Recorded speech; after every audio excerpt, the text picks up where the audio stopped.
Jedes zweite Haus zu vermieten, jedes fünfte zu verkaufen. Steht Uruguay eine Immobilienblase bevor? Genau da, wo wir hinwollen?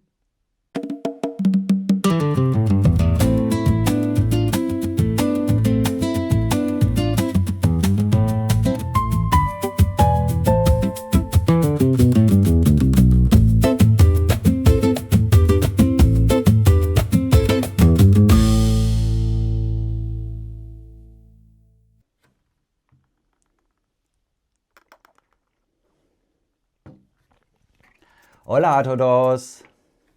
Schön, dass ihr wieder dabei seid bei einer neuen Folge Mathe Smarte Mission Uruguay und Welt. Vor kurzem haben wir in einem Short eine Frage in den Raum geworfen.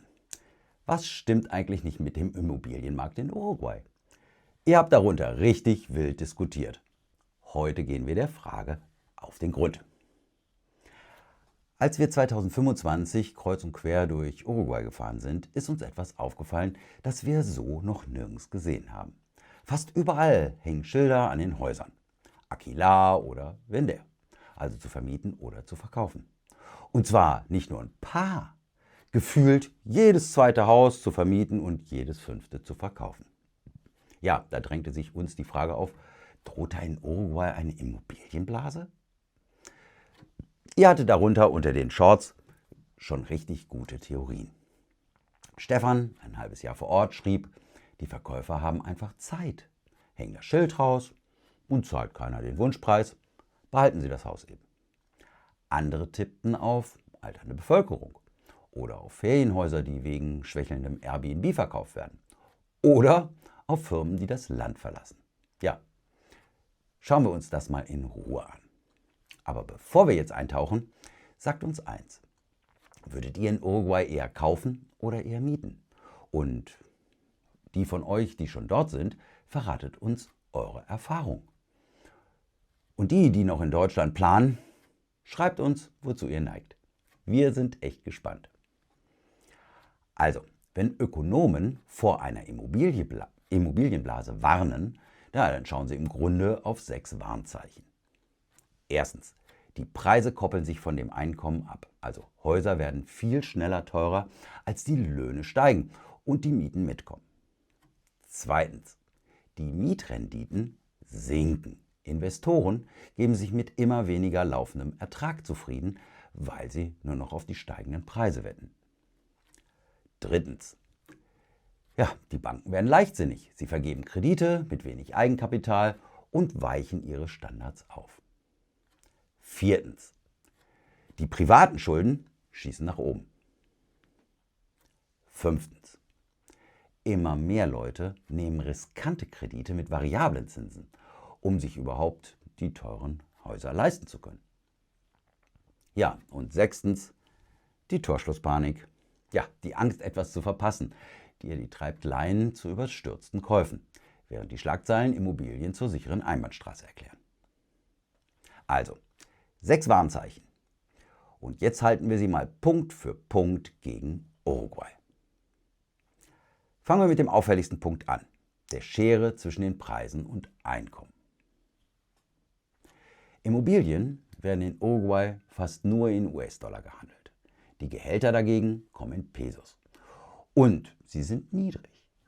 Der mittlere Lohn liegt bei grob 40.000 Pesos im Monat, im Schnitt so etwa bei 55.000. Je nach Kurs sind das rund 1.000 bis 1.350 US-Dollar. Also wir haben uns ehrlich gefragt, wie die Uruguayos bei diesen Preisen über die Runden kommen. Ja, und was das Leben dort wirklich kostet, Miete, Strom, Wasser, Lebensmittel, das haben wir in Folge 41 mal durchgerechnet. Die verlinken wir euch natürlich und ich packe sie euch in die Folgenbeschreibung. Ja, und jetzt kommt die Schere. Die Preise steigen, die Löhne kommen nicht mit. Aber man muss genau hinschauen, wo. An der Küste in Punta del Este klettern Toplagen um 8 bis 12% im Jahr. In José Ignacio sogar noch mehr. In Montevideos besten Vierteln, also Carrasco oder Poquitos, sind es dagegen nur rund 3% im Jahr. Also ungefähr auf Höhe der Inflation. Real praktisch eine Nullrunde. Für einen normalen uruguayischen Angestellten ist beides in diesen Lagen praktisch unerreichbar. Aber, und das ist der entscheidende Punkt, Dieser Preisanstieg ist keine Spekulationsblase. Dahinter steckt echtes ausländisches Kapital. Kein künstlicher Hype. Vor allem wohlhabende Argentinier, Brasilianer, US-Amerikaner und Europäer bringen ihr Geld nach Uruguay, weil das Land politisch und rechtlich extrem stabil ist. Ein sicherer Hafen. Lisette aus unserer Community hat das unter dem Short schon schön auf den Punkt gebracht. Uruguay hat sein Bankensystem seit der Krise 2002 gezielt gegen abziehendes argentinisches Kapital gehärtet. Trotzdem führt genau das dazu, dass der Markt in zwei völlig unterschiedliche Welten zerfällt. Auf der einen Seite der internationale Premiummarkt. Die Küste um Punta del Este, La Paloma, dazu Carrasco und Poquitos in Montevideo. Getragen von ausländischem Kapital und digitalen Nomaden, für die lokale Gehälter keine Rolle spielen. Auf der anderen Seite der lokale Markt. Für einen durchschnittlichen Uruguayo sind diese Lagen unbezahlbar. Er weicht aus auf Miete, äußere Viertel oder auf staatlich geförderten Wohnraum, die sogenannte Vivienda Promovida. Zweites Warnzeichen: sinkende Mietrenditen. In einer echten Blase geben sich Investoren mit immer weniger Miete zufrieden. Ja, weil sie nur noch auf die Wertsteigerung schielen. In Uruguay ist das anders. Die Renditen sind gesund.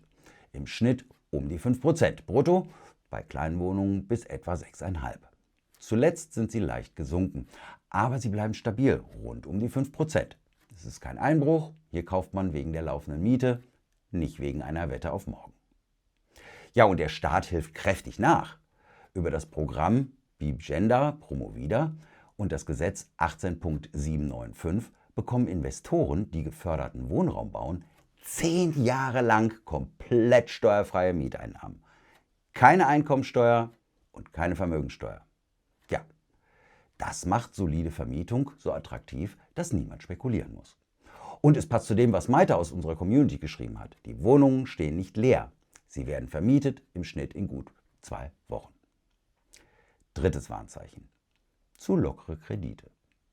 Und hier ist Uruguay das komplette Gegenteil einer Blase. Die Banken sind konservativ, streng und vorsichtig. Wer einen Immobilienkredit will, braucht viel Eigenkapital und muss durch eine harte Bonitätsprüfung. Selbst wenn du dich mit dem Verkäufer längst auf den Preis geeinigt hast, schickt die Bank ihren eigenen Gutachter, den sogenannten Tasador.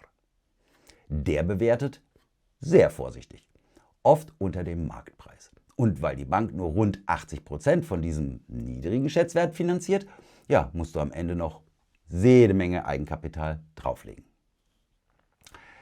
Eigentlich hat das einen guten Grund. 2002 hatte Uruguay seine eigene Bankenkrise. Als in Argentinien der Staat pleite ging, zogen die Argentinier über Nacht ihr Geld aus den uruguayischen Banken.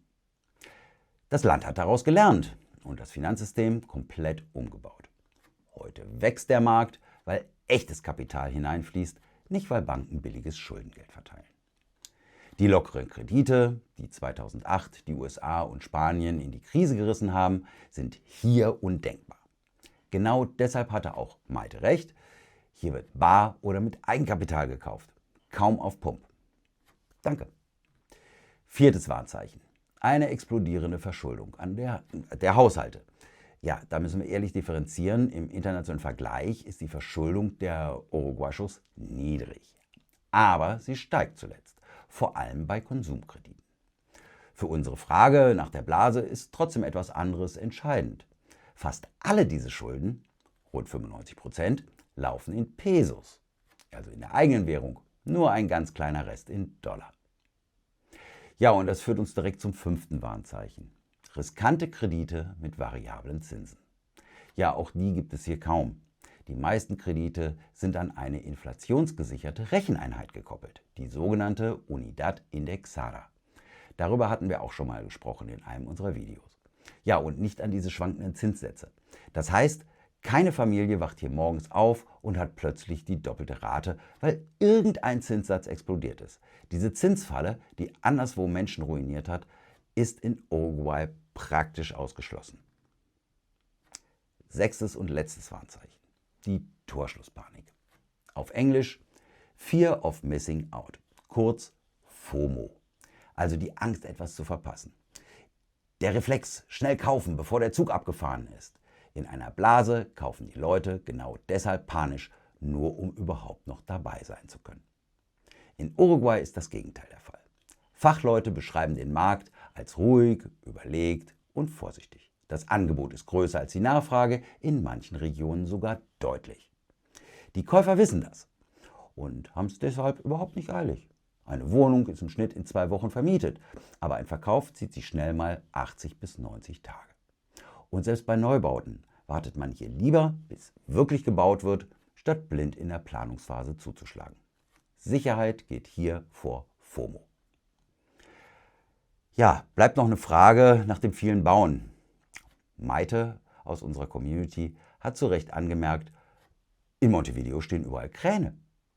Und es entstehen Prestigeprojekte wie The Edge, der Luxusbau von Star-Architekt Norman Foster direkt an der Küste von Carrasco. Und trotzdem, jetzt kommt das Überraschende, der Bausektor als Ganzes ist 2025 sogar leicht geschrumpft, um etwa 2,5%. Das sind also einzelne Leuchttürme, kein flächendeckender Baurausch. Auch das spricht deutlich gegen eine Blase. So, ziehen wir Bilanz.